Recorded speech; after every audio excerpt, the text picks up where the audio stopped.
ari igihe turira dusa nkaho tubwira Imana ko yaba yarahubutse, dusa nkaho tubwira Imana ko yaba yatwirengagije, idusize mu kibazo, ariko Imana ntiyagushyira mu kibazo, ntiyaguha ibintu uzahura n'ingaruka, ntiyaguha urugo ngo uzahure n'ingaruka, ahubwo haba hari impamvu. Shitani ashobora kuba kurwanya, azaba ari ingaruka se, zaba ari kutumvira Imana, biragusaba kumenya impamvu zabyo.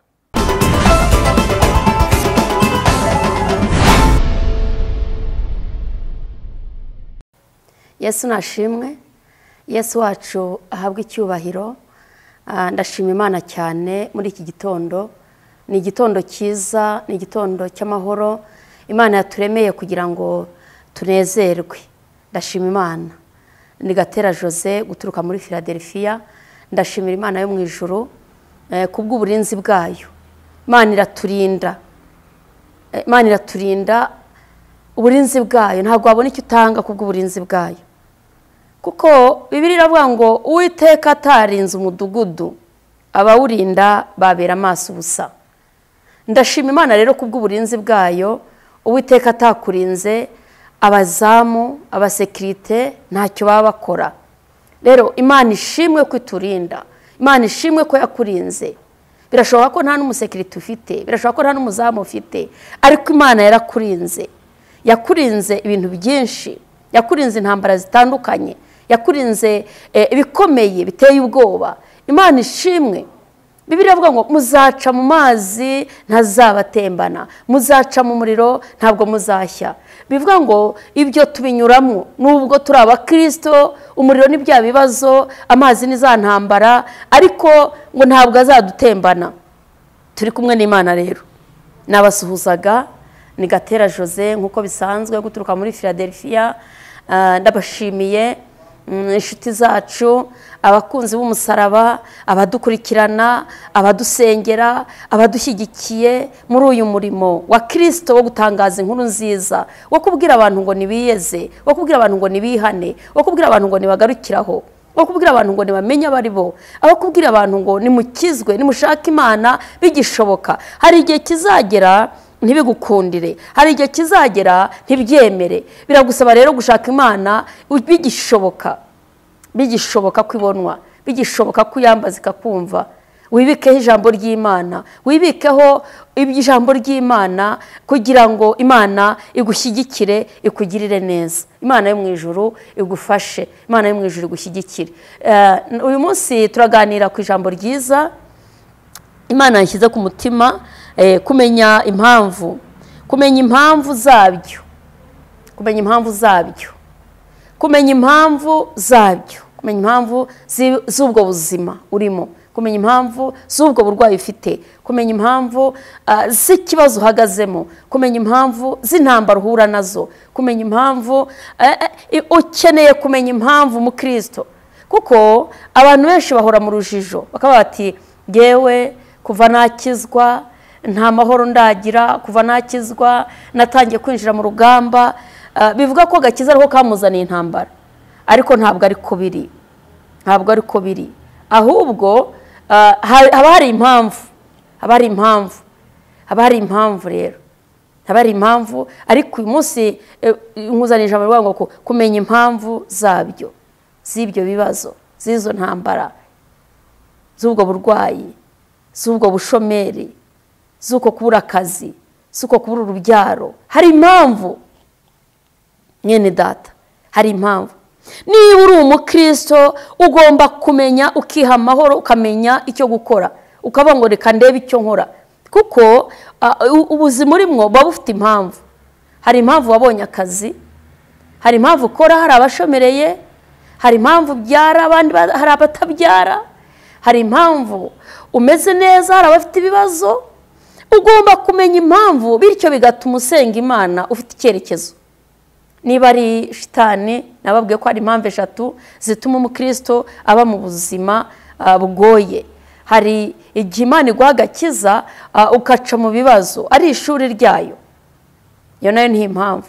Hari igihe ukizwa ariko ukagira ibintu wisigira, ukagira ibintu usigaza, ugakizwa ariko hakaba kamere ikunanira, ugasanga n'ubundi uratukana, uvuga nabi, uracyasebanya, uracyagira inzangano zo ku mutima, ibyo byaguteza ingaruka. Urakigunga, uracyakora ibintu bibi, mu by'ukuri ibyo nabyo bishaka kuguteza ingaruka. Ariko uyu munsi ndashaka kugira ngo umenye impamvu. Hari n'igihe shitani akugerageza kugira ngo arebe yuko uva mu gakiza. Iki kaba ari ikigeragezo, ariko kandi yari ikigeragezo kizanwe na shitani. Icyo nacyo urasenga Imana ikagikuraho. Yari ishuri usenga Imana ikagufasha, ukaryiga, ukazana risohokamo neza, ufite amanota meza, ugasohoka ukimuka. Yari ibyo wisigiye, biragusaba kumenya impamvu, hanyuma Imana ikaguhishurira, ukarota, ukerekwa, ugahanurirwa, hanyuma nabwo ugahinduka. Ndagira ngo rero uyu munsi tumenye impamvu z'uko tumeze, kumenya impamvu zabyo. Tugiye kuganira ku nkuru z'Abisirayeli bava muri Egiputa. Bava muri Egiputa bahawe isezerano n'Imana. Imana irabasezeranya, irababwira ngo mbahaye igihugu, mbahaye igihugu. Ndetse bakura muri Egiputa, bakura mu maboko ya Farawo, bagirira neza, ikora imirimo n'ibitangaza, bambutsa inyanja itukura, bambutsa Yeriko, ibaha amasezerano ko izabana nabo. Turasoma igitabo cy'abacamanza, reka duhere ibice bitandatu by'igitabo cy'abacamanza. Reka dusome uyu murongo wa 6 ngo nuko Abisirayeli bariheba cyane kubw'Abamediyani, baherako batakambira Uwiteka. Icyo gihe Abisirayeli batakambiye Uwiteka kubw'Abamediyani,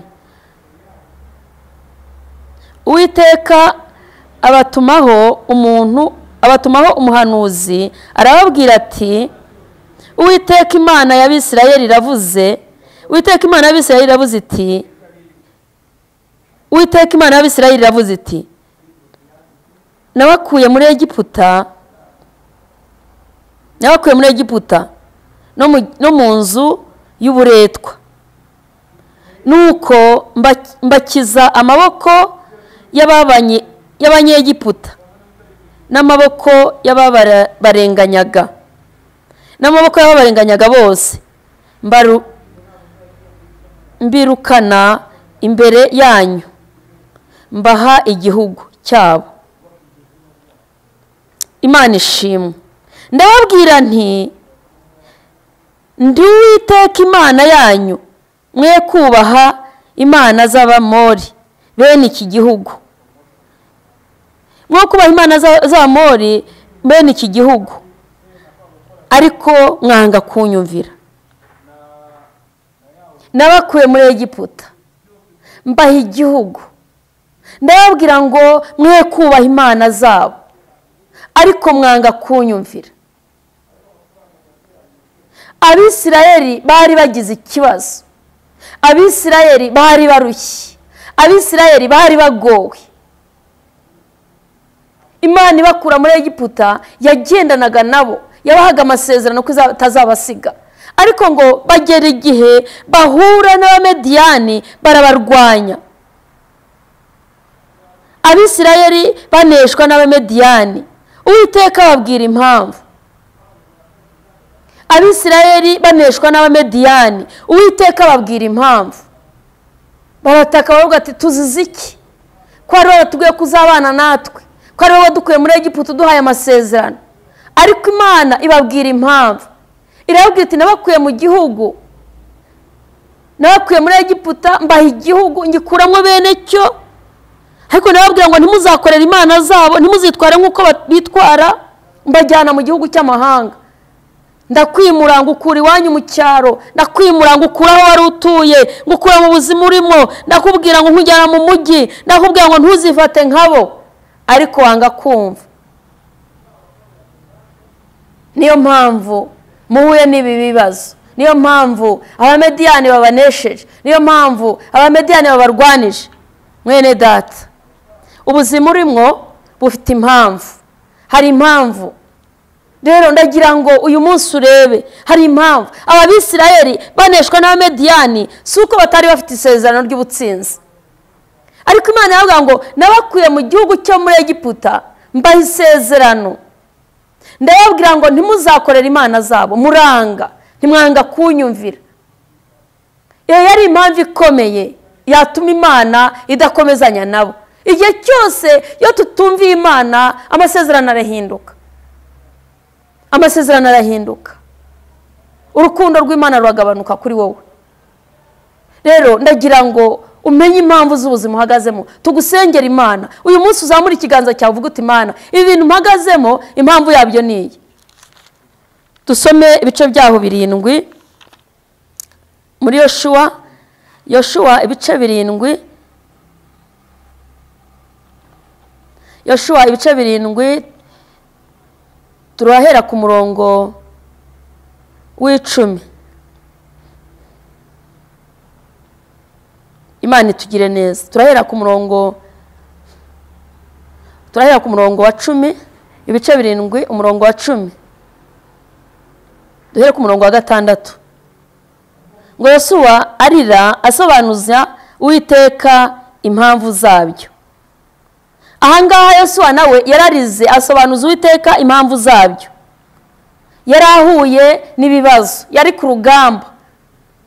Imana imuha urugamba ngo arwane, imuha igihugu ko azakinesha, ariko aratsindwa. Bibivuze ngo iki? Uwiteka ararira asobanuza Uwiteka impamvu zabyo. Hati kubera iki dutsinzwe? Umurongo wa 6 bavuga ngo iki?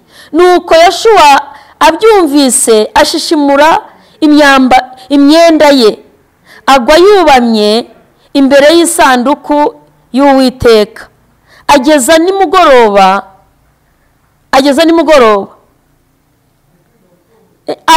agwa yubamye ageza nimugoroba.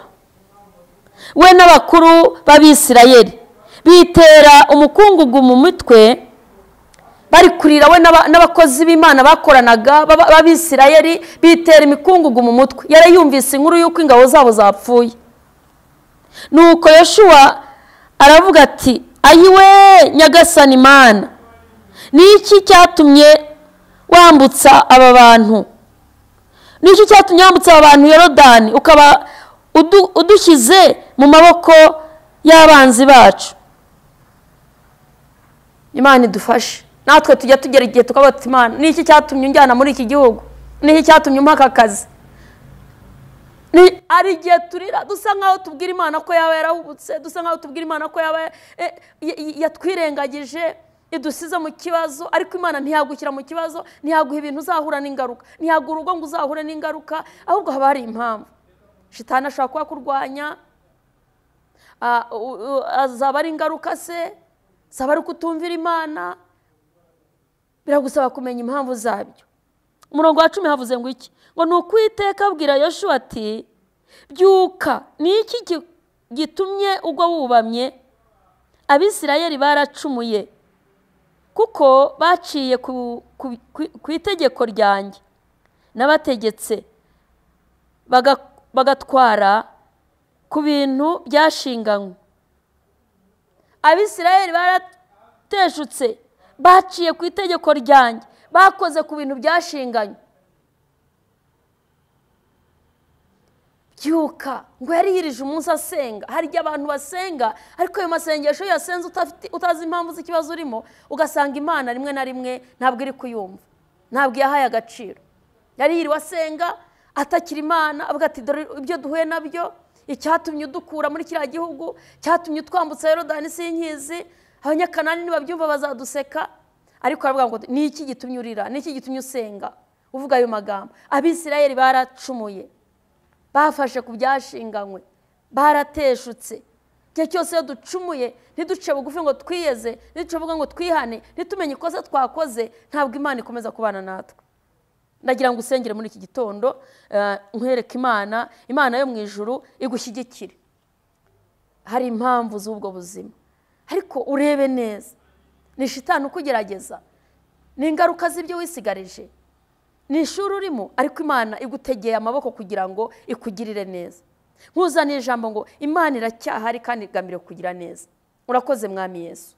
Iri ni ijambo ryawe, turarisengeye mu izina rya Yesu Kristo.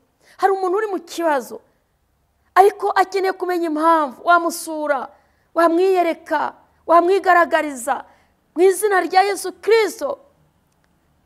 niba ari intege nke afite, niba ari ibyaha yakoze ukamwambika imbaraga, ukamuha umutima wo kwiyeza, niba ari imirimo ya shitani ukayimukuraho, ukamurwanirira. Ariko ubwoko bwawe bukeneye kumenya impamvu z'ibibazo barimo, bukeneye kumenya impamvu z'ubuzima batinzemo, bakeneye kumenya impamvu z'uko bazunguruka imisozi. Barwanirire. Mpesheje umugisha badukurikira, mpesheje umugisha abantu bawe, abakeneye kumva ijambo ryawe ku manywa na nijoro. Kandi nsengeye abarwayi, nsengeye abantu bari mu bibazo, nsengeye abantu bafite impagarara mu mitima, nsengeye abantu bafite umusozi bahagazeho, kugira ngo iki gitondo wigaragaze, buri muntu wese umugire neza. Shyigikirira ijambo, buri muntu wese yisuzume, amenye impamvu ahagaze mu buzima arimo. Niba ari akazi, niba ari ubushomeri, amenye impamvu urwego arimwo kandi ari umukristo. Mana, sobanurira abantu bawe, bakore ku maso, buzuza umwuka wera, bahe kumenya mu izina rya Yesu Kristo, basobanurire. Urakoze Yesu, kuri kumwe nabo ni mu izina rya Yesu. Amen. Reka mbahe telefone ni 078 50 98 944 na 072 74 34 93. Twabafasha se koko umuntu yamenya uko ahagaze, se koko umuntu yamenya uko yitwara, se koko umuntu yasobanuza Imana akayimenya. Birashoboka. Jya usenga waza Imana ngo Mana, ubu ndacyari kumwe nawe, ariko Imana igambiriye kukugirira neza mu izina rya Yesu. Amen.